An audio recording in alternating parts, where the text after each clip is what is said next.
President Donald Trump has engaged China in a trade war that has global markets holding their breath, but his administration recently challenged Beijing on an issue Chinese officials have promised to go to war over. The U.S. military's recent Indo-Pacific strategy paper, published June 1, 2019, goes further than perhaps any U.S. document ever issued and how it might provoke China's rage over what it sees as the most sensitive issue. Buried in the paper, which charts China's efforts to build up a military fortress in the South China Sea and use its growing naval might to coerce its neighbors, is a reference to Taiwan as a country, as democracies in the Indo-Pacific, Singapore, Taiwan, New Zealand, and Mongolia are reliable, capable, and natural partners of the United States, the strategy said.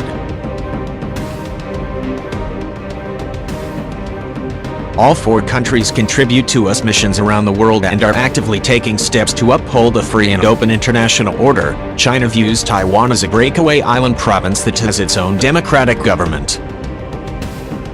Beijing sees this as an existential threat and a factor most likely to upset the Communist Party's absolute hold on power in the mainland. In July 2018, China threatened to blacklist airlines that referred to Taiwan as a country. US airlines fell in line, but the White House protested the strong-arm tactic as Orwellian nonsense. But now the US itself has clearly said it. Taiwan is a country, and the US will treat it as such. The Chinese military has no choice but to fight at all costs. In another unprecedented step, a high-ranking Taiwanese minister was allowed to meet with Trump's national security advisor, John Bolton, in May 2019. This move predictably enraged China. At the Shangri-La Dialogue, the top defense summit in Asia, Chinese Defense Minister General Wei Feng made clear the stakes of China's Taiwan problem.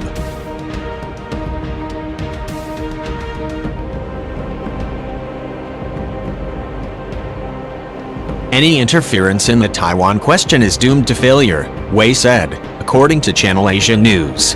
If anyone dares to split Taiwan from China, the Chinese military has no choice but to fight at all costs. Taiwan is the hot-button issue in US-China relations, John Hemmings, the director of the Asia Studies Center at the Henry Jackson Society, told Business Insider.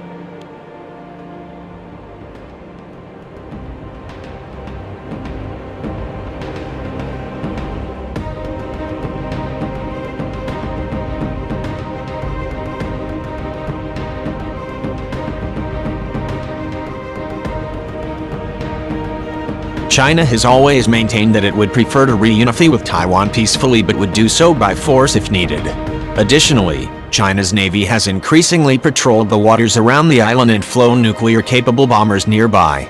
But the US has also sailed warships through the narrow strait separating China and Taiwan and has gotten allies to pitch in.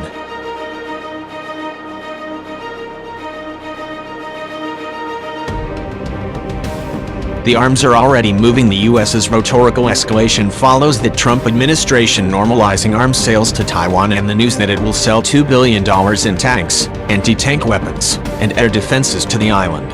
According to Hemmings, these weapons have a clear purpose: to fight back against a Chinese invasion of the island.